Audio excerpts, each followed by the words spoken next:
Go ahead and push. Okay, it's going. Okay, I'm just going to talk really quickly about leather here. So you can see different kinds of leather and what to use for bookbinding and what not to use. Bookbinding leathers, I went to the leather store and there's so many different kinds and it's really hard to know what to get. There's some kinds that are good for books and some that aren't. This is oil-based or oil-tanned leather. You can see if I move it back and forth, it kind of gets that really cool rustic feel to it. You can mark it up and you can actually like wipe that away. The more I rub on this, the more it'll go away. This is an oil tanned piece. This is not the best for your books. What's going to happen is if you go and put this on, you can see it's kind of dry there, but it's got a little bit of wetness in there where there's little dark spots. It wouldn't be too bad with books, but you definitely, if you're doing a rustic book and you don't mind oil going into your pages, that's fine. But if you're worried about your book being archival and it being very, you want to keep it for generations and generations, please don't use oil tanned leather for your books. Oil tanned leather, of course, is tanned with oil, and so that oil is going to seep into the paper of your books. Wherever you put the little stitches for your holes for your stitches, that's where the oil will seep through, as well as wherever it touches the paper on the spine and on the front and the back cover pages. It'll come through there. It'll soak right through. The heavier oil tanned it is, the more it's going to soak into your paper. And it might not even be noticeable at first, within the first week or even the first month, but after time it really soaks in. It's just a very gradual thing. This is also oil tanned leather. Again, the oil tan, if you do this, you can kind of see that it marks up really nicely and it can go away. On the back side of this, you can see the oil marks actually. You can see the little wet spots along the oil. It's just darker areas. You can definitely tell it's oil tanned. Hold on a sec. Okay. Both this piece and this piece are oil tanned. This is the back side of them. You can see this piece is a little bit drier than this side. If you find a really dry piece, you're probably okay, but it's got to be really dry. This piece right here is also oil tanned. You can see though that the top, you can kind of see the oil coming out a little bit. When you squeeze it together, it goes lighter. It means the oil is moving around in there. The back side of this is really super. This whole thing, I can just feel that it's oily. It's very, very oily. It has little oil spots all over on it. Like this spot right here is very oily. Both of these are cowhides. You can see the difference between these three, how thick they are. The thickness that you want to go for is about 4 to 5 ounces. This is really quite a thick leather to work with, and these are really nice to work with. They're about a 4 ounce. It's really nice to go through those. The stretchier it is and the thicker it is, the harder it is to get your needle and your awl through. I don't recommend using oil tanned leathers. There are other leathers which are called chrome tanned leathers.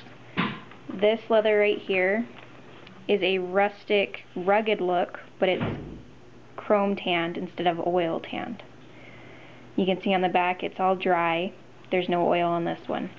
Even if it's chrome tanned, sometimes they still use oil in it. So you need to be very careful when you get your chrome tanned pieces for your books to make sure that it's not an oily piece. The best way to check that is to check the back and make sure that it's all dry and you don't see any oil on it. Another good way is to take a piece of paper and just rub it across and see if any pigments or anything come up from that.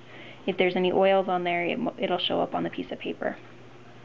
So you can get, different chrome tanned pieces that are meant to look rustic and rugged.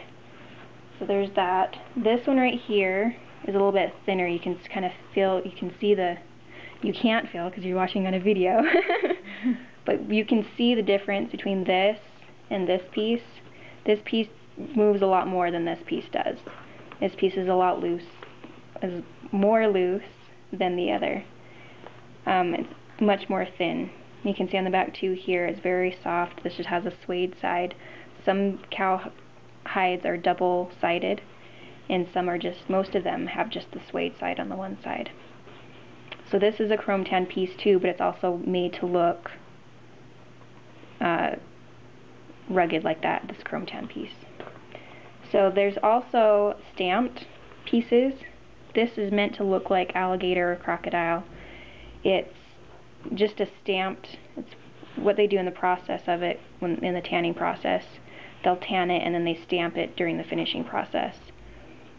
So this has been stamped. You can see on the back how it's just been through it's a big metal stamp that they stamp it with, kind of like a mold that they put it into. And this is also chrome tanned. You can see the shininess on this. There's a lot of the chrome tan pieces will have a shine to them. See that shine on there? And it's from the process of chroming. It's a sealant on top of it, so they're sealing it. This one's not as shiny as the other ones are, but you can get some that are matte finished that are chrome tanned.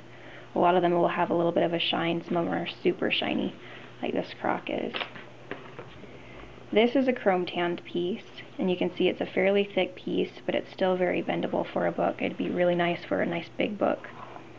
It's a chrome tan piece. If I were to mark it and scrape it like I did on the oil tan pieces, I would not be able to rub it out. This has a finish over the top of it where it's sealed, so try not to mark it up unless you actually want it marked and you want it to stay. If I took sandpaper to this, it might make it look really cool and rustic and old and everything, but you could not wipe it away like you could on the oil tan. So everything that you do on this, make sure that you want it to be there. You can see on the back of this too, even though it's chrome tanned, this is not an oil tanned as well, so it's dry. There's no oil based into it, so it's a nice piece of leather to use. It'd be really nice for a nice big long stitch book. This is upholstery hide.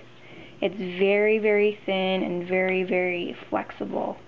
It also has a little bit of a stretch, but not very much. It'll have a nice slick. It's almost like a waxy feel. Can you hear that? There's almost a waxy feel over the top of it. This makes really nice long stitches because it's easy to go through. It's also really nice to cover board with it and to emboss with it. It's really nice. I did a really nice pretty book with embossing poinsettia onto it. It was really nice. So it works really nice for that. So if you get thin enough cowhide, you can use it for hardbound books. None of those are typical bookbinding leathers. Bookbinding leathers will come very, very thin and they're very frail. I really like using harder, heftier leathers because I'm kind of rough on my books when I personally use them, and so I know other people might be too, and I want my books to last.